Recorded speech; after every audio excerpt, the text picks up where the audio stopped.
Ya, halo pemirsa sekalian, selamat datang di channel kami. Jadi berikutnya kita akan menyaksikan selengkapnya tentang pernyataan yang diungkapkan oleh Gubernur kami, Sulawesi Tengah, yaitu Bapak Anwar Hafid dalam rapat dengan Komisi 2 DPR di Jakarta pada hari Selasa tanggal 29 April 2025. Dalam pernyataan beliau ada dua hal yang menjadi perhatian kami, yaitu tentang apa yang beliau rasakan saat menjadi gubernur ketika menerapkan aturan efisiensi. Kemudian hal yang menjadi perhatian kami juga tentang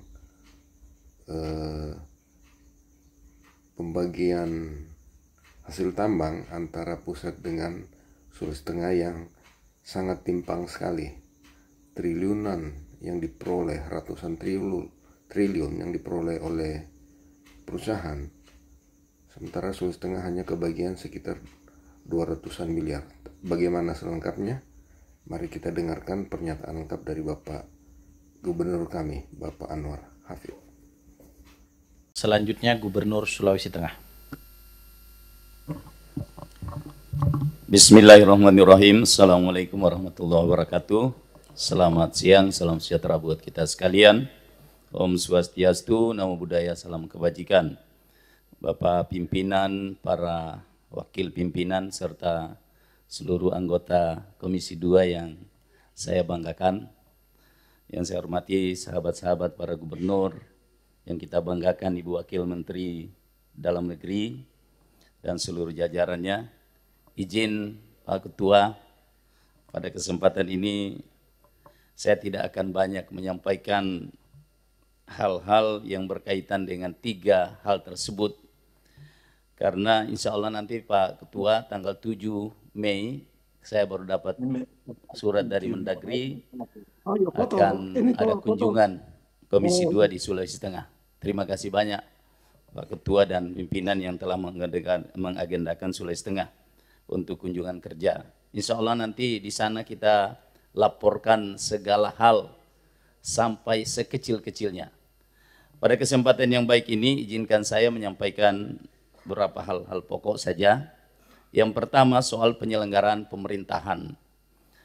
Kami menyampaikan bahwa mungkin ini bahan Pak untuk Komisi 2, sudah tiba saatnya mungkin undang-undang pemerintahan daerah ini dilakukan revisi Pak, untuk lebih memperjelas posisi gubernur itu.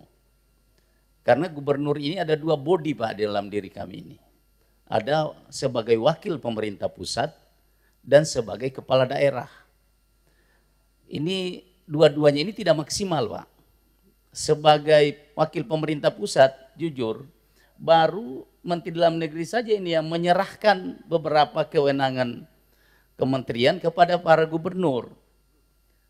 Masih banyak sekali kementerian lain yang tidak menyerahkan kewenangan-kewenangan yang perlu, sehingga mereka kerepotan juga.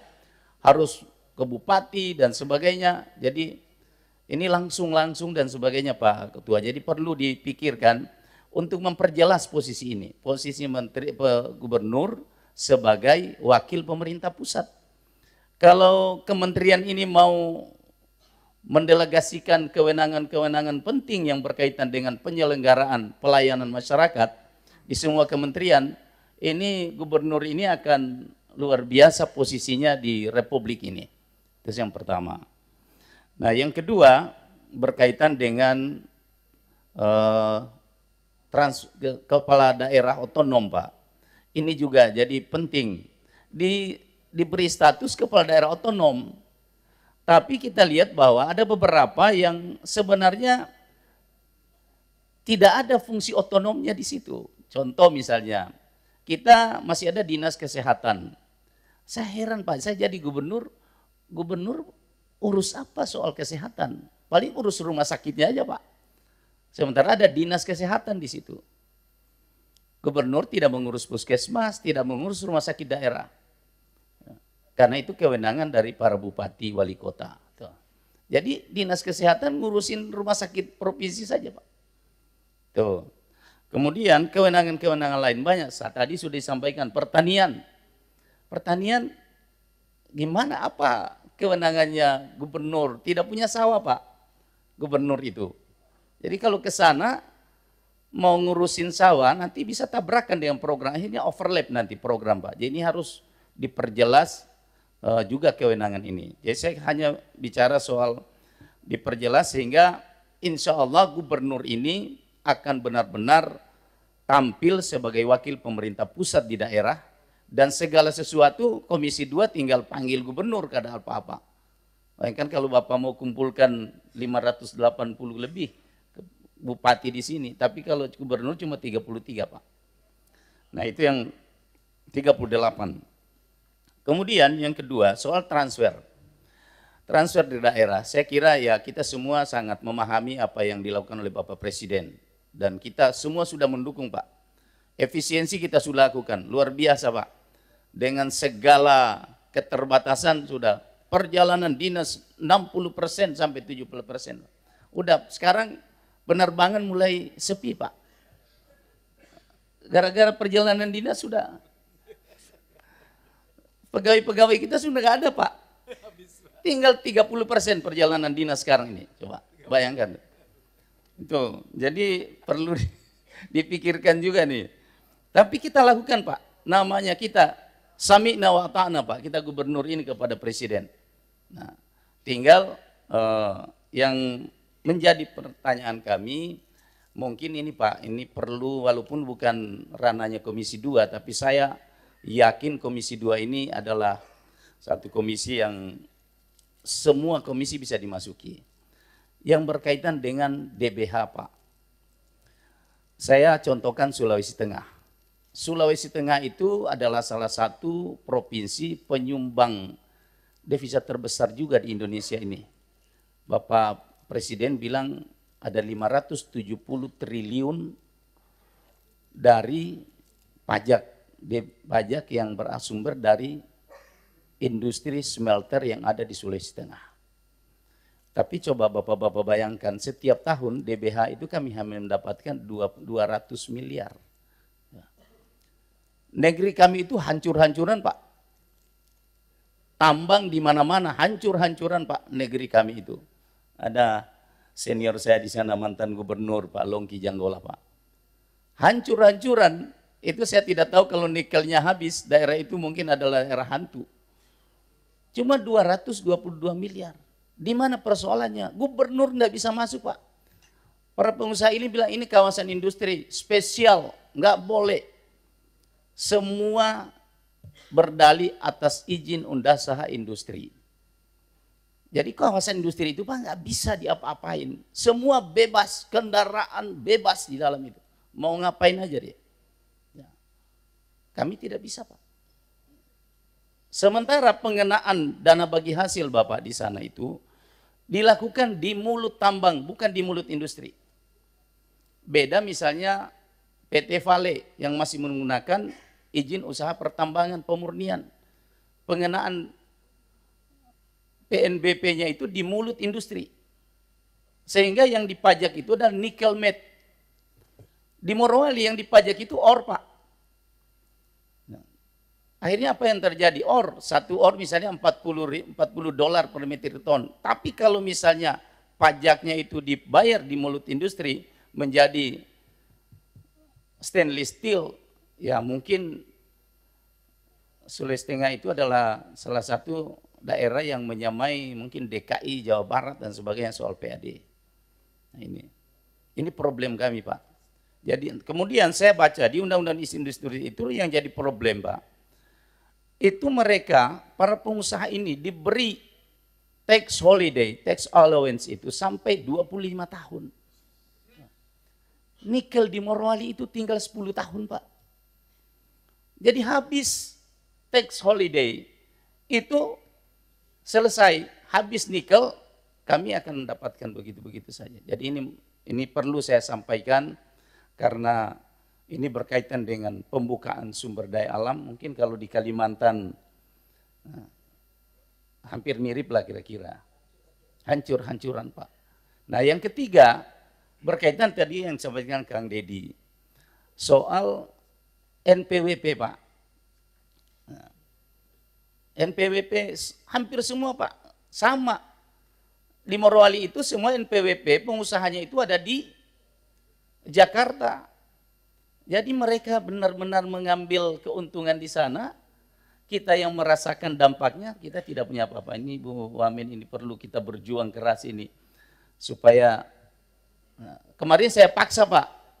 Tapi takutnya nanti dilaporin lagi saya ke pusat. Saya bilang kalau kalian tidak mau membuka perwakilan di Sulawesi Tengah, silahkan angkat kaki. Nah, ini problem kami Pak. Tapi mereka semua sekarang bilang, gubernur apa-apa sih, biar marah juga nggak ada masalah. Kita nggak ketemu juga, nggak ada juga keperluan kita sama gubernur. Tuh. Semua perizinan sudah di pusat. Jadi mungkin ini kami titip Pak Komisi 2, disayang-sayang lagi para gubernur Pak, supaya dibeli ya Pak Mendagri, ya itu problem kami Pak sekarang. Tapi bagi kami ini, kalaupun ini tidak jalan juga tidak masalah Pak. Kami sudah lakukan segalanya sebagai, nah yang ketiga, problem kami ini sebagai kepala daerah yang dipilih langsung Pak. Ini jadi problem juga kita ini, yang dipilih langsung oleh rakyat. Bayangkan, hampir sama posisinya dengan bupati, dipilih langsung. Jadi rakyat itu sekarang Pak, pikirnya itu bupati dan gubernur sama. Karena sama-sama berjanji waktu pilkada. Kita kalau tidak berjanji, janji apa yang tidak kita lakukan Pak waktu pilkada? Karena kalau kita tidak berjanji di luar kewenangan kita, pasti tidak terpilih. Mau berjanji berdasarkan kewenangannya gubernur, oh pasti sudah lewat kamu. Nah, terpaksa kita berjanji yang di luar kewenangan kita. Contoh tadi Kang Deddy, sudah bukan urusannya bikin irigasi macam-macam, dikerjakan Pak. Ngurus sampah. Ya. Sekolah roboh. Ya. Ini perlu saya kira Komisi 2 ini adalah komisi yang sangat strategis, dan pemerintah 23 itu. Mungkin sudah waktunya Pak dikorek-korek lagi. Nah kemudian ada satu Pak, ini saya titip karena dulu saya di Komisi 2 sering membahas dengan senior saya di sana soal lembaga-lembaga peradilan Pak. Karena dulu kan juga kita bahas di sini pengadilan-pengadilan itu. Di Sulawesi Tengah ini, dulu kita masuk panja ya Pak, dulu pembahasan pengadilan tinggi, pengadilan negeri ya. Karena lembaganya itu kalau tidak salah di Komisi 2 yang bahas. Kami di Sulawesi Tengah itu Pak, problem utama di Sulawesi Tengah itu di Morowali Utara ada 300.000 pekerja Pak di sana. Mereka kalau ada persoalan buruh, perselisihan, hubungan industrial, itu mereka harus bayangkan di Palu. Jarak Morowali dengan Palu itu 500 km Pak. Ditempuh dengan 12 jam. Bayangkan pekerja itu kalau mereka bermasalah harus ke Palu. Berapa biaya yang harus dia? Jadi saya titip ini Pak, mohon dibantu kami untuk supaya di Morowali itu sudah perlu ada pengadilan hubungan industrial itu. Walaupun ini saya tahu tapi lobby-lobbynya Pak Ketua dan para wakil ketua saya paham karena pernah kita satu pukulan semua di sini. Kira-kira begitu. Jadi saya kira yang lain-lain soal pegawai ya kita tidak mengeluh sih Pak. Cuman ya kami berharap supaya apa yang pernah kita bahas di sini di Undang-Undang ASN ya, pernah kita bahas bersama, kalau bisa Pak, satu berkaitan dengan P3K. Jadi P3K itu kalau bisa pemerintah pusat ambil alih gajinya Pak. Ya, kalau bisa Ibu Mendagri, Wamen ya, kalau bisa gajinya itu digaji seperti ASN lain, ya PNS gitu. Ini sekarang dau kita sudah kecil, dibebani lagi kita yang harus membayar itu. Nah, sekarang kami di Sulawesi Tengah itu masih ada Pak, masih ada 5.000 lebih data honorer yang belum terangkat. Ya, sebagai cita-citanya Komisi 2 kan seluruh tenaga honor baik K1 maupun K2 harus afirmasi luar biasa dan mereka diangkat tanpa persyaratan apapun. Nah, sekalipun mereka sudah jalani sekarang dengan berbagai macam persyaratan, tapi problemnya Pak sekarang ini, ketika mereka diangkat karena mau lulus Pak, maka mereka hanya lihat di mana mereka harus lulus. Begitu keluar SK, Pak, problem di bawah, suami istri ada yang berpisah di mana-mana. Karena mereka diluluskan itu di tempat yang dia harus lulus. Karena kalau dia melamar di tempatnya honor selama ini, dia pasti tidak lulus. Tuh. Ini saya sampaikan supaya kepala BKN. Nah, yang kedua yang terakhir Pak, soal kepegawaian. Ini soal pengangkatan jabatan Pak. Ini kami gubernur baru ini kan baterai baru semua ini Pak. Yang begitu dilantik, apalagi alumni retret Magelang ini Pak. Biar cuma ya, petarung. Biar cuma 8 hari Pak. Ya, kalau beliau mah sudah bukan petarung lagi, komando beliau. Kalau kita ini Pak, pulang ini sesuai arahan Bapak Presiden, kita kan ini sudah ikut gayanya Presiden semua ini Pak. Nggak ada lagi. Bapak Presiden demi rakyat, kita demi rakyat. Nah sekarang masalahnya Pak, ini kan pegawai ini kan ada juga pegawai yang dulu waktu pilkada ada juga yang cawe-cawe, kemudian malas dan sebagainya. Kita mau melantik Pak, itu butuh proses pertek, dibilang Pak Presiden pertek, itu yang bikin susah negeri ini. Ya, 3 bulan dan sebagainya. Jadi kalau bisa melalui Komisi 2 Pak, melalui Pak Mendagri, tolong disederhanakan ini. Bayangkan kalau BKN harus memberi pertek hampir 600 kepala daerah Pak. Yang ini serentak ini Pak. Kalau dulu hanya sebagian. Kalau ini serentak Pak, mau melakukan pelantikan. Berapa lama kira-kira pertek itu? Sementara kita mau lari 100 ini Pak. Dengan tenaga baru. Dengan semangat baru. Jadi mohon dibantu untuk penyederhanaan ini. Saya kira itu saja Pak. Terima kasih. Allahumma musta'an. Assalamualaikum warahmatullahi wabarakatuh.